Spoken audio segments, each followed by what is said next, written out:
প্রতি বছর কার্তিক মাসের শুক্লপক্ষের নবমী তিথিতে শ্রী শ্রী জগদ্ধাত্রী মায়ের পূজা অর্চনা করা হয়। অনেক জায়গায় 3 দিন মায়ের পূজা অর্চনা করা হয়, অর্থাৎ কার্তিক শুক্লা সপ্তমী থেকে নবমী তিথি পর্যন্ত এই 3 দিন মায়ের পূজা অর্চনা করা হয়। আবার অনেক জায়গায় একদিনেই, অর্থাৎ কার্তিক শুক্লা নবমী তিথিতেই একদিনেই 3 দিনের পূজা অর্চনা করা হয়। দর্শক বন্ধুরা, আজকের এই ভিডিওর যে আলোচ্য বিষয় তা হলো এবছর অর্থাৎ 1433 বঙ্গাব্দে 2025 সালে কবে অনুষ্ঠিত হবে শ্রী শ্রী জগদ্ধাত্রী মায়ের পূজা। সপ্তমী থেকে দশমী পর্যন্ত সময়ক্ষণ নিয়ে আলোচনা করব। তবে কার্তিক শুক্লা নবমী তিথির দিন পঞ্জিকা, পঞ্চাঙ্গ এবং অমৃত যুগের সময়ক্ষণ নিয়ে আলোচনা করব। 10ই কার্তিক 1432 বঙ্গাব্দ 28 অক্টোবর 2025 ইংরাজি মঙ্গলবার কার্তিক শুক্লা সপ্তমী তিথি এবং সপ্তমী তিথি থাকবে শেষ রাত্রি 4:22 পর্যন্ত। 11ই কার্তিক 1432 বঙ্গাব্দ 29 অক্টোবর 2025 ইংরাজি বুধবার অষ্টমী এবং অষ্টমী তিথি থাকবে শেষ রাত্রি 4:42 পর্যন্ত। 12ই কার্তিক 1432 30 অক্টোবর 2025 ইংরাজি বৃহস্পতিবার নবমী কার্তিক শুক্লা নবমী তিথি এবং সেদিনই অনুষ্ঠিত হবে শ্রী শ্রী জগদ্ধাত্রী পূজা, শ্রী শ্রী দুর্গা নবমী ব্রতম, গৌরী ব্রতম এবং অক্ষয় নবমী ব্রতম।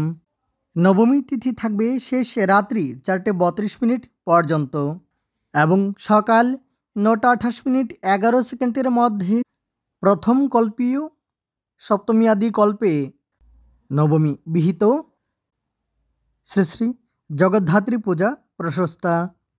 দ্বিতীয় কল্পীয় ত্রিকাল বিহিত শ্রী শ্রী জগদ্ধাত্রী পূজা প্রশস্তা। এই দিনে শ্রবণা নক্ষত্র থাকবে দুপুর 2:32 পর্যন্ত। তৎপর ধনিষ্ঠা নক্ষত্র এবং গণ্ডযোগ থাকবে রাত্রি 3:23 পর্যন্ত।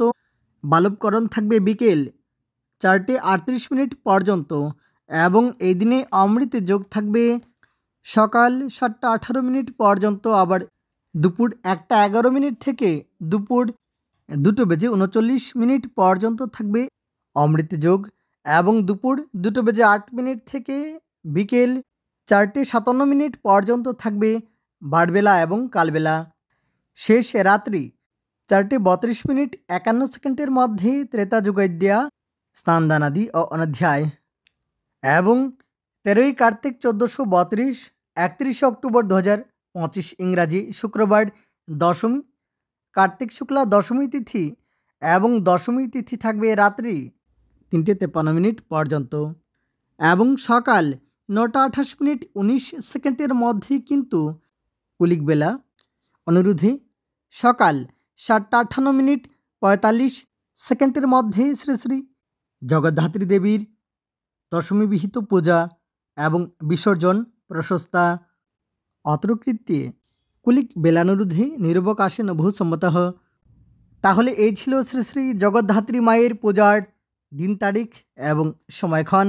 ধন্যবাদ ভিডিওটি শেষ পর্যন্ত দেখার জন্য।